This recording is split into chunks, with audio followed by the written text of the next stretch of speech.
Hello, my name is Andrew Hagle. Some of you know me as Sniggle Fluffy on Experience Project or Truckin' Hubby on Twitter. The NSA prison program has been in the news just recently and has raised many concerns about what extent government surveillance has gone. According to The Guardian, the NSA has been collecting all data, from such major internet providers as Microsoft, Yahoo, Facebook, Skype, and even Apple.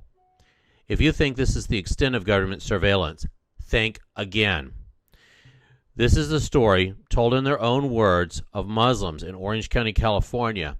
These videos are from 2012, and they were targeted by the FBI, as well as excerpts from an interview done with RT with Craig Monteilh, who is an ex-FBI informant, and to what extent Mr. Monteilh spied on Muslims who had committed no crimes. Mind you, these are Muslims who are U.S. citizens who live in the U.S. and committed no crime. We must stand up for the rights of all groups, whether we agree with them or not. If anyone, including Muslims, are U.S. citizens and have committed no crimes, then they deserve the same protection under the law as everyone else. Personally, I do not agree with Islam. However, I will stand for their rights just as much as I will for my brothers and sisters in Christ. And as a Christian, I feel that this is my duty, and this is what God has called me to do, is to stand up for the Constitution, because that is the backbone of our country. And it does not exclude Muslims or anyone else. And if you think this program will only stop at Muslims, think again. Christians, and you see what happens with the IRS, Tea Party, and others will be the target, and it will be you. It will be you. It will be your family. So please enjoy the video, and I very much look forward to your comments. I, felt that there was a sense of mistrust. I wasn't sure about the people that were coming at the mosque. If there was somebody new at the mosque that I had never seen, I would always feel in the back of my mind that, who is this person? What are they here for? This has been happening all across the country simply because so many Muslims across the country are getting visited on a regular basis by FBI agents or Joint Terrorism Task Force officers. So many are having problems. It's not just about the Muslim community, because what happens is that our constitutional freedoms start getting weakened for everybody, and we're starting to see that more and more. I have to constantly watch myself. It's almost like this, mental check that I have to constantly put myself through whenever I visit or go to the mosque or go to events with the community, because you never know, somebody that might be listening might be an FBI informant. What's so problematic with what the FBI did is that it came in and destroyed the community cohesion. It destroyed the functionality of a community that would be FBI's best ally in protecting this nation's security. And we want to do that because this is our home. We have no other. Historically, if you look at the situation in the United States, faith-based groups, religious groups, ethnic groups were always targeted because of their faith and their ethnicity. Like the Japanese during World War II. I'm fearful of retaliation by the FBI.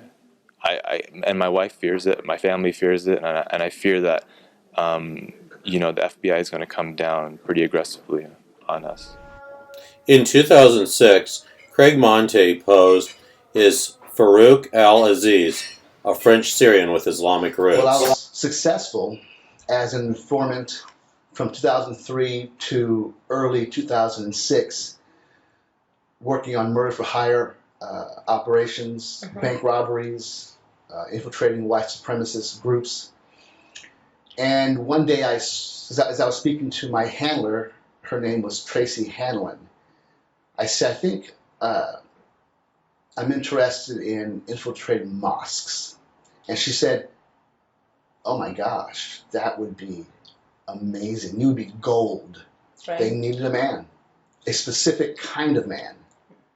A certain man who can, with the proper training, can adapt and blend in to the Muslim community, learn the language, learn the religion, and use the religion and the culture against the Muslim community. The FBI supplied me with sophisticated surveillance devices.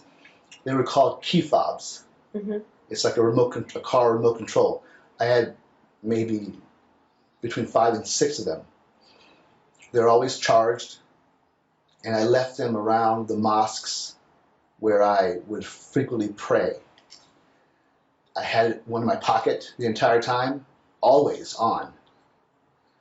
And I had the other key fobs just laying around in certain places where they wanted me to target, like the imams' offices, certain board members' offices, certain worshippers' cars, in their homes. So those devices were pretty much used on a daily basis. Yes, that was part of my role on Operation Flex. For example, in my conversations or in their private conversations, let's say certain things would come up, like if a Muslim man was married and he had a girlfriend, a mistress, the FBI would use that information to blackmail that individual to become an informant. Or if someone perhaps had a different sexual orientation, the FBI would use that information to blackmail them to become an informant. Or a certain youth, if they had recreational drug use or a desire to use certain narcotics on a misdemeanor level, the FBI would use that to blackmail them to become an informant. Yes, I did, but I was being paid a lot of money at the time, and I was assured by my handlers that the information that I was gathering and the method that I was using to gather it was far more important than the violation of anyone's rights. So I continued.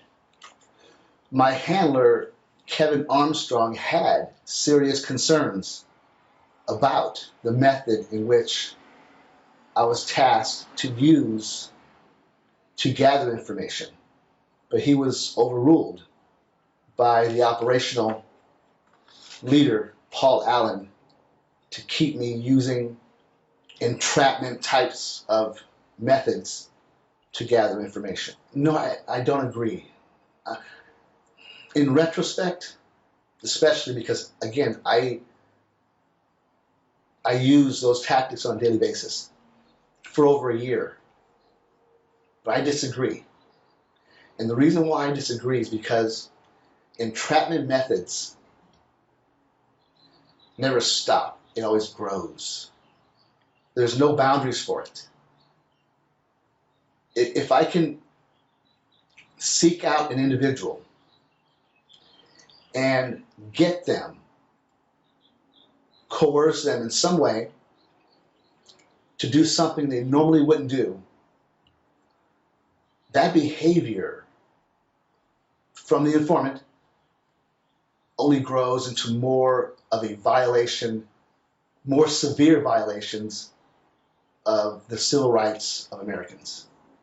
So I think entrapment alone must be stopped on each and every operation and case I worked on. A large degree of entrapment is the principal method. That's not justice. That is a grave injustice. And I believe the FBI must rethink their policies and procedures. Abroad, yes. Operation Flex began in the United States, but Operation Flex expanded to beyond the borders of the United States. And there were people in Afghanistan and a certain few in Iraq, a few in Yemen, who were entrapped, but they were used, that method of entrapment was used to blackmail them to become informants, not lead to an arrest. It was to blackmail them. No, I think the Muslims today are what the African Americans were in the 50s, 60s, and 70s. I think the order of today, where the FBI needs an enemy, they found it in Islam. It's a violation of one's constitutional rights.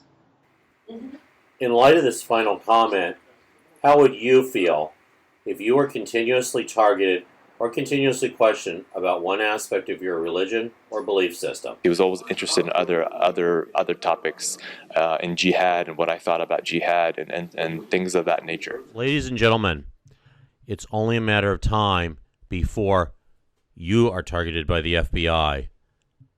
And mark my words, if we continue this way, everybody who disagrees with the government will be targeted, regardless of religion, race, beliefs, creed, liberal, or conservative. This is an important fight.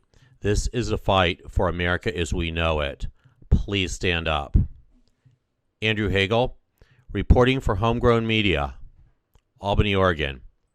Please join me on social media to continue the conversation. I am on the Experience Project as Sniggle Fluffy. I am on Twitter as Truckin' Hubby. I am on Patriot Action, Vimeo, YouTube, and Facebook under my own name, Andrew Hagle. I look forward to your comments. Thank you for watching. God bless, and please stand up for your freedoms.